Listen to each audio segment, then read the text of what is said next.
Hi, folks. Thanks for watching my monologue. As you may have heard, there's been a recent run on guns and ammunition. I just wanted to let you know that Guns Etc. is in a 10,200 square foot building which holds a lot of guns. So Guns Etc. is open and has a lot of product. Or you can go to gunsetcetera.com. That's gunsetc.com. And if you like my monologue, please subscribe to our channel using 960 The Patriot. Well, welcome back. Wednesday, April 8th, 2020. I was talking with a businessman friend of mine today, a really good guy, West Point, former Special Forces, a better man than myself. We were talking about all the threats America has faced and will face, and he said, we've so overloaded the notion of outside existential threats that we have weakened ourselves into an inordinate fear. There are no outside existential threats. Maybe a nuclear attack, but beyond that, when's the last time we even talked about that? America will not and cannot be destroyed from outside. Only the inside, he said. Interesting point, by the way, about that nuclear attack comment, no? For anyone older than the age of, 45 or 46 or so, you'll remember how much fear there was of a nuclear attack or nuclear war. I remember growing up thinking that was the major issue in the world, if not America. And that was less than it was if you grew up in the 1960s, what with desk cover practice raids in schools and the like. I remember the Walter Mondale ad in 1984 trying to frighten the population into thinking Ronald Reagan would unleash a nuclear holocaust using kindergarten students in a classroom watching it happen. We spoke just last week of the ABC movie special, The Day After, in 1983. I recall being the head of a group in college called Students for Nuclear Responsibility, back when I was a lefty.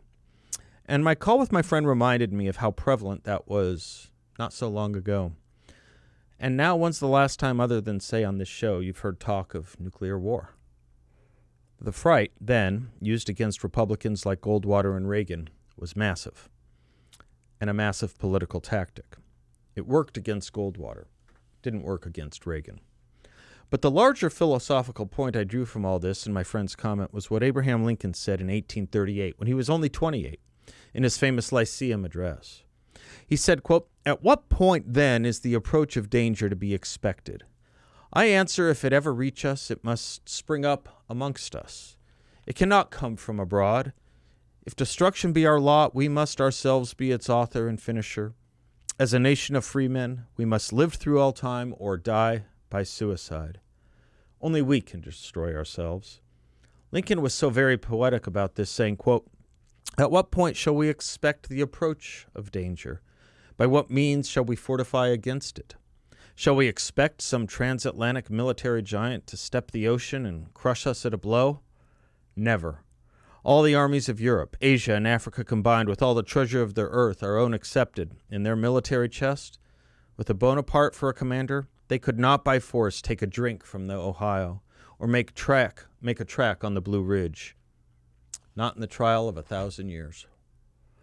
Now, Lincoln opened that speech talking about the condition of America then and the condition of Americans. He said we were, quote, "in peaceful possession of the fairest portion of the earth and with a political system conducing more essentially to the ends of civil and religious liberty than any of which the history of former times tells us.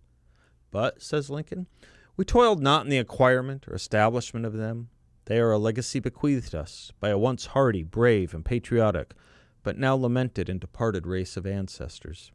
Theirs was the task, and nobly they performed it, to possess themselves, and through themselves us, of this goodly land, and to uprear upon its hills and valleys a political edifice of liberty and equal rights. 'Tis ours only to transmit these to the latest of generations," close quote. One thinks of Ronald Reagan's exhortation urging us to our duty of transmitting freedom to the next generation, as it's not something gained by mere inheritance. But let me come back to that later. Lincoln was already on the case in 1838, thinking there was a danger in us becoming complacent, almost lazy, or comfortable inheritors of wealth we never worked to obtain. Puts one in mind of what Thomas Paine said, "What we obtain too cheap we esteem too lightly. 'Tis dearness only that gives everything its value." But back to Lincoln. In his Lyceum address, he warns of 3 internal dangers leading to national suicide ideation. As Harry Jaffa wrote, quote, "The warning has three parts. The first deals with the present evils of mob rule, which had been sweeping the country. The second, the future danger of the towering genius who will seize the opportunity created by the confusion raised by the mob to erect one-man rule. Third is also a future danger resulting from the fading public spirit of the revolution, the release base passions originally held in check by or turned against a common enemy and for some time subdued by the memory of the revolution." Now let us think about how those three dangers manifest today. Mob rule, a towering genius who seizes opportunity sowed by confusion, and fading public spirit or patriotism. I think they manifest here in a unifying way that was not true in the 1830s or 1840s for that matter. They are colligated today in a way like never before. Mob rule, sure, you can see it in the shutdowns, the heckler veto, the violent protests of Antifa and their like, whether in major cities or on college campuses. Comes with mob thought, only one way of thinking aloud. Suffer the mob if you dissent or disagree. This is why conservative speakers on campuses require security. Liberals and left-wing ones don't. It's why conservative speakers on our campuses get shouted down. Liberal and left-wing speakers and thinkers don't. That's a mob. And by the way, there are other mobs too. What's allowed to be said in our newspapers and on our television program, what Hollywood will green light and what it will not. Not every mob has to be violent. A herd mentality can constitute a mob too, or a mob mentality. Then there's the second, the towering genius who will seize the opportunity created by the confusion raised by the mob to erect one-man rule or one-man thought, I might add. I give you our major newspapers and cable networks. They see themselves as smarter than the rest, as enlightened. The rest of us as unenlightened, especially if we deign to disagree with them, and they deign and poise to shape the public mentality and thought. Superior mentality and thought is, of course, also known as towering genius.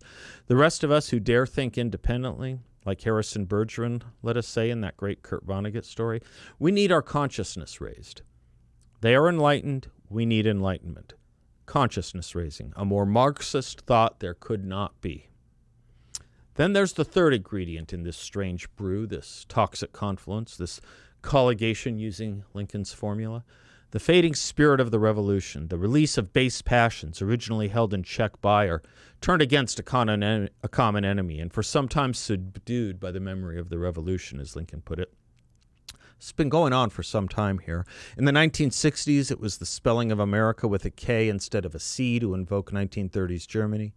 In the 1970s, it was the down market commodity we made of our military, driven by the Democratic Party drive to condemn our soldiers as war criminals. Think John Kerry and his Summer Soldier Project. Drying up all funding for our allies in South Vietnam, leading to the fall of Saigon and the horrible evacuation broadcast around the world in 1975. A president then kissing Leonid Brezhnev on the cheeks and lecturing us in haec verba that we had to get over our inordinate fear of communism. That's what Jimmy Carter said. We saw a pushback against this in the 1980s, only for the anti-patriotic forces to recoup and regather even more strongly on our campuses and in our think tanks and major media, teaching that via multiculturalism and political correctness, all white men, especially the dead ones, were evil. Western civilization racist to the core, and the American founding rot. In fact, in time, it would, with help from the New York Times, try and change Abraham Lincoln's 7 years into 12.2 score, throwing out all Madison understood, all Lincoln understood, all, indeed, that Frederick Douglass and Martin Luther King Jr. understood.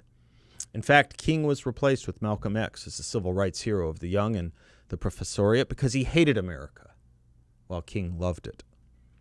Then our history books. We made them full of all our crimes and none of our successes, to make our youth learn not to love this place but to hate it. And they made them boring, not something very worthy of study or love. In protecting ourselves, Islamic terrorists deserve to live. To too many, our president deserved to die. In our politics, disagreement on policy became not another point of view, but wrong-headed. Differing views from the progressive state became extremist. Republicans were not Republicans, but fascists and Hitlers and Nazis. And the worst that could be thought of us in this country became the political theology of the day, conditioning us to think the worst. And here, today, we are. There's a new IHME model on the projected deaths from the coronavirus. You know, the model Deborah Birx keeps referring to. The model now projects 60,000 total deaths by the end of August, down from 94,000 projected last week. How much you hearing about that 60,000? I know you haven't heard this. Their model also projects deaths could be 31,000. For we must say it's the worst, mustn't we? We must always believe the worst here, instilling fear and panic and normalizing it. And that is how a country destroys itself. Forgetting all history, viewing ourselves as incapable, shuttering down churches and synagogues and all good news, and thinking we are doomed unless we fully surrender. Well, we won't do that here. I'm Seth Leibson. We'll be right back.